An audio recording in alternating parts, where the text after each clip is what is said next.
I had already locked the front door when I realized I'd forgotten my blood pressure pills.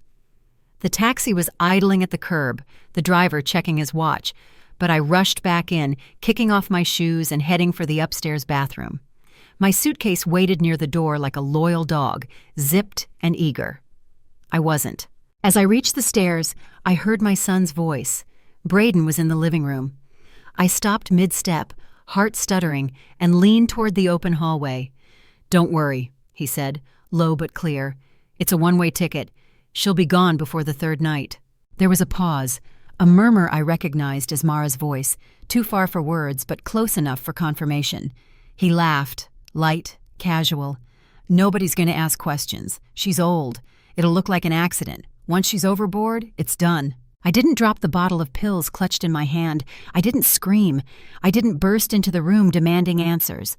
I stood there and let it sink in, his voice, his words, his plan. My son wanted me dead. I took a slow, quiet step back, turned, moved down the stairs like I was walking through water. The pills slipped into my purse with no sound. I stepped outside and locked the door behind me. The taxi driver opened the trunk with a nod, still unaware. As he placed my suitcase inside, I stared at the house I'd bought with my late husband. The porch light flickered, the same light Braden had helped me screw in last winter. He was grinning then, holding the ladder, calling me tough as nails, Mom. I slid into the back seat, smiled at my reflection in the window, not the smile of a woman going on vacation. "All right, son," I whispered. "We'll do it your way." We pulled away from the curb. I didn't look back. I was already planning what to do when I got on that ship. 2 days earlier, Braden showed up at my door with a grin I hadn't seen since high school graduation. Mara stood beside him, hands clasped in front of her purse like she was waiting for a verdict. I hadn't heard from either of them in over a month, not even a call on my birthday. "I've got something for you, Mom," Braden said, reaching into his coat pocket. "A little thank you for everything." He pulled out a thick gold envelope, real gold foil, the kind that makes you feel poor just touching it.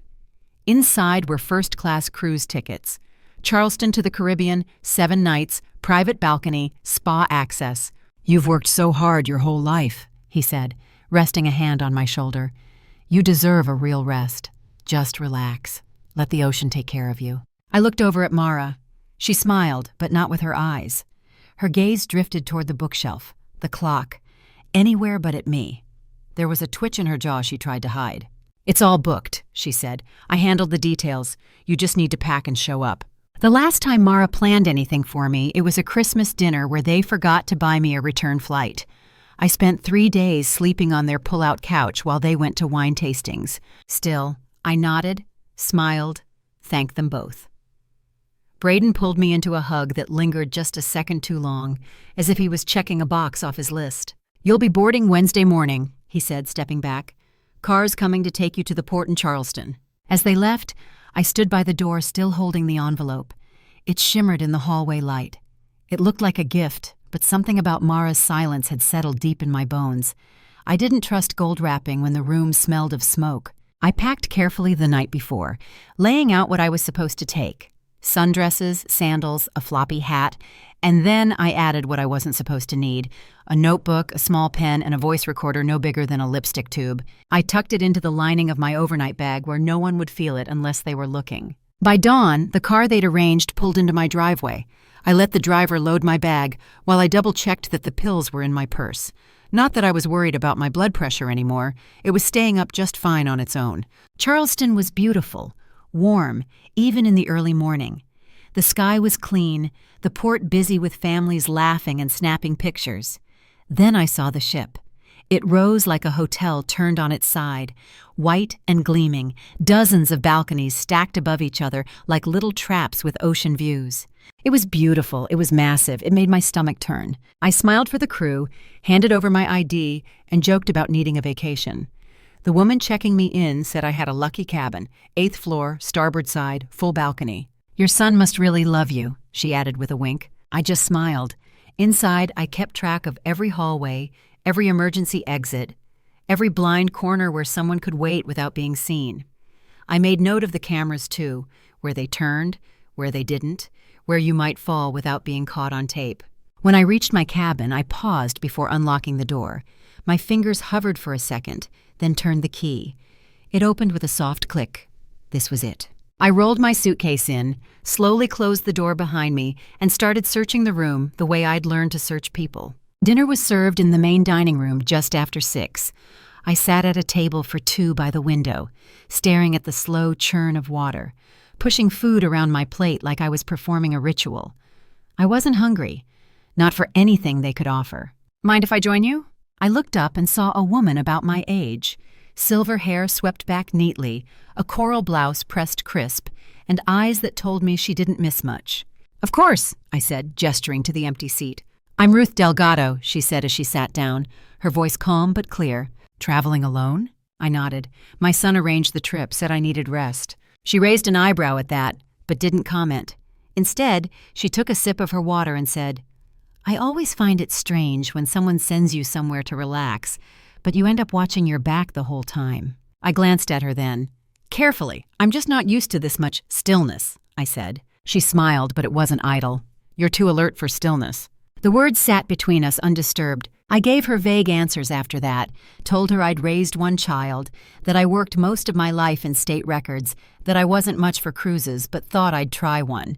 She didn't press, she just nodded, listened, and told me about her own son who lived in Nevada, a daughter in Boston, and a small consulting firm she ran for years. "I'm in 1238, she said as she pushed her empty plate back. "If you ever want to talk, I've got a couch and a good memory." I thanked her and I meant it. Later that night in my cabin, I opened my notebook and pulled out a number I'd written years ago. I dialed it, hand steady. "Victor Lane?" the voice answered after 2 rings. "It's Sandy Harden. You still owe me that favor." There was a beat, then a dry chuckle. "You just say the word." I looked out at the sea, flat and dark. "I need you to investigate my son." Ruth and I made a habit of walking the upper decks early. She said it helped her joints. I said it cleared my head. But mostly, I wanted to see who else was awake when most passengers were still dreaming of breakfast buffets. It didn't take long to notice the pattern. The first time, he was by the rail with a coffee cup and a blue polo. He looked like any other middle-aged man admiring the sea. The second time, he wore a red windbreaker, sitting near the shuffleboard court. The third, a green linen shirt by the indoor pool, holding a book he never opened. "Same face," Ruth murmured beside me. "Different wardrobe." I kept my voice level. "You think I'm imagining it?" "No," she said flatly, "because he's not watching the pool. He's watching you." I pretended to trip near the deck bar just to see. He flinched. Not much, but enough, the kind of twitch you make when your subject does something unexpected. Ruth handed me a napkin, like we were just 2 old women sharing snacks and stories. That night I wrote it down.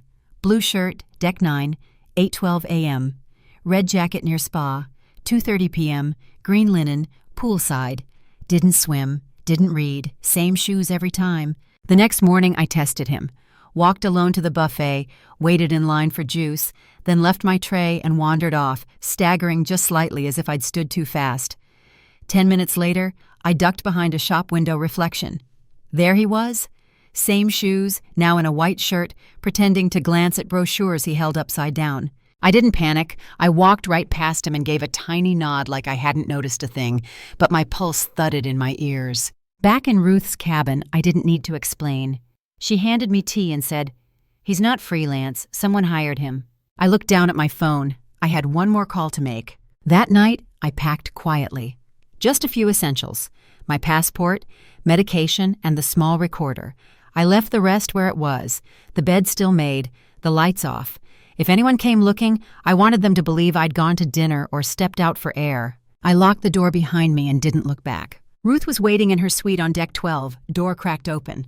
"You're sure?" she asked. "I'm not sleeping another night down there," I said. She nodded and pulled the latch shut behind me. The cabin smelled faintly of citrus and something steadying. Paper, books, coffee. "We'll make him talk," she said, "and we'll do it carefully." We set her phone between us on the coffee table, hit record, and I dialed Braden. "Hey, Mom," he answered, all warmth and charm. "How's the cruise? You relaxing?" "It's beautiful," I said, steadying my voice. "The water's endless. You and Mara were too generous." He laughed softly. "You needed it. Make sure you rest tonight, okay? Don't wander too close to the railing. It can get slippery out there." Ruth's eyes met mine across the table. Neither of us breathed. "I'll be careful," I said, forcing a laugh. "You always worry too much." "That's my job," he said and hung up before I could answer. Ruth stopped the recording. The silence afterward felt heavier than the ocean outside. She replayed it once, just the words about the railing. It was enough. I texted Victor immediately, sending him the file. His reply came minutes later. Found something. Braden's in deep. Casino markers, private lenders, forged income documents. He's desperate. I set the phone down and rubbed the bridge of my nose. Ruth poured 2 small glasses of bourbon. He's not just careless, she said. He's cornered. I nodded, staring at the amber light through the glass. And cornered people push harder. Outside, the ship's horn sounded for the next port. Inside, Ruth drew the curtains tight. By morning, I decided to stop guessing and start verifying. Ruth came with me to the guest services office on deck 3, her voice light as she chatted about breakfast while I handed the attendant my passport. The young woman smiled, typing briskly into her computer. "Mrs. Harden," she said, glancing at the screen, "I have your itinerary right here. 7 nights, Charleston to Nassau, full board." She hesitated. "But I don't see a return flight attached." I kept my tone calm. "Could you check again, please?" She clicked through more screens, frowning. "No, ma'am. The booking shows a one-way cruise package purchased by a Mr. Braden Harden." Ruth leaned in slightly. "Can she purchase a return flight now to avoid any confusion later?" "Of course," the attendant said. "There's a flight from Nassau to Charleston on Sunday at 3:10 p.m.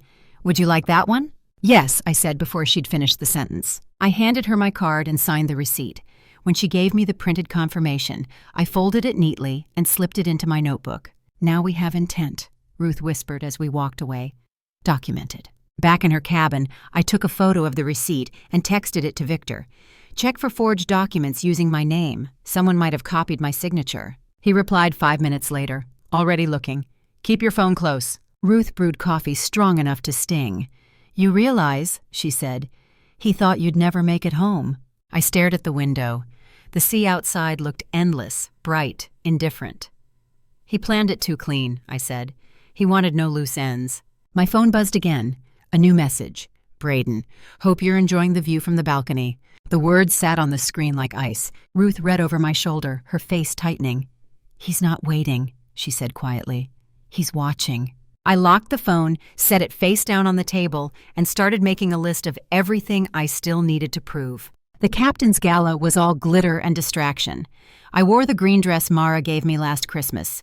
Cheap silk, but it did the job. Ruth helped with my makeup, and I practiced the expression I'd need. Cheerful, flattered, just tipsy enough. We entered the ballroom at 8. Lights sparkled over the crowd. Champagne flowed freely. Ruth chatted with a couple from Michigan, giving me space. I wandered, smiled, sipped ginger ale from a flute. Let them think it was wine. At 10:45, I touched Ruth's elbow. "I think I'll head back," I said loud enough for others to hear.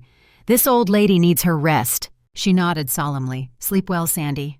But I didn't go back. I slipped out a side hallway, took the service stairs to deck 12, and waited with Ruth and 2 members of the ship's security detail in an empty linen closet with a narrow view of my hallway below. By midnight, the corridor was quiet. My cabin door sat undisturbed. At 12:23 a.m., he arrived. White shirt, black gloves. He glanced both ways, pulled out a lockpick kit, and made quick work of the door. We watched in silence as he slipped inside, flashlight in hand. 2 minutes later, he appeared on the balcony, examining the railing. He pressed on it, leaned over, measured the drop with his eyes. The lead officer signaled. They moved quickly, silently.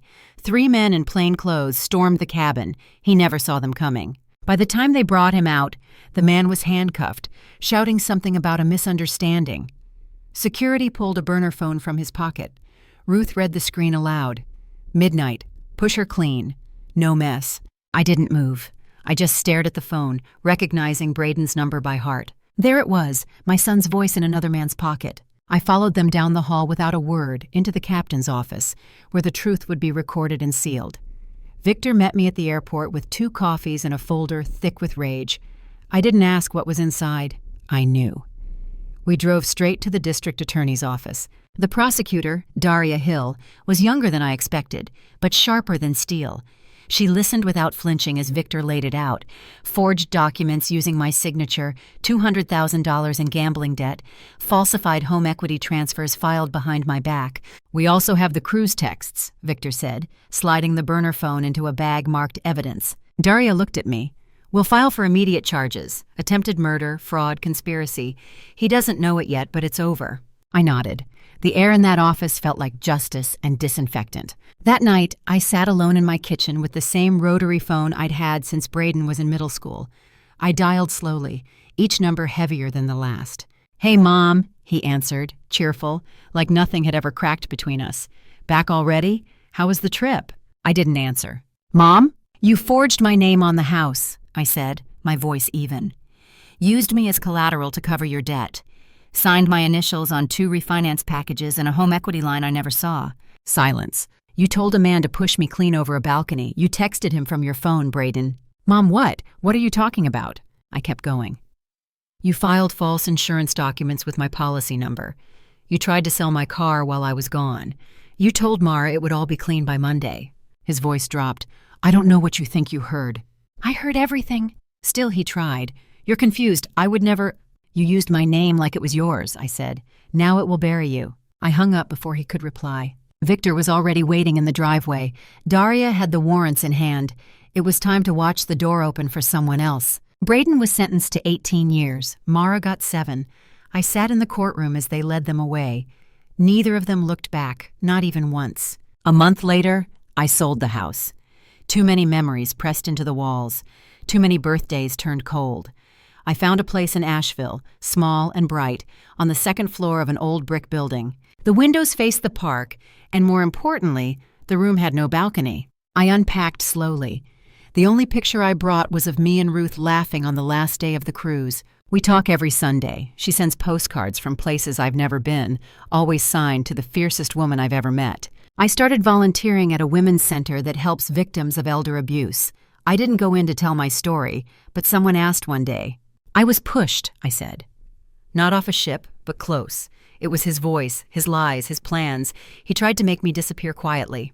They asked what saved me. "Believing I still mattered," I said, even if he didn't. In the afternoons, I paint. Nothing fancy. Just light across porches, birds at rest, sunlight where no one's looking. I no longer measure time by who remembers my birthday or who calls me Mom. I measure it by how steady my hands feel holding a brush, how freely I speak when no one's watching. One Thursday, a woman named Anita from the center brought over dinner. We sat on the floor, eating cheap takeout from paper boxes. "Do you ever miss him?" she asked. I thought about it. Then I shook my head. "I miss who I thought he was," I said. "But that man never really existed." She nodded. We talked about other things, laughed about nothing. When she left, I stood by the window and looked out at the quiet street, at the small lives passing by, each one with its own story of survival. And for the first time in years, I didn't flinch at the silence.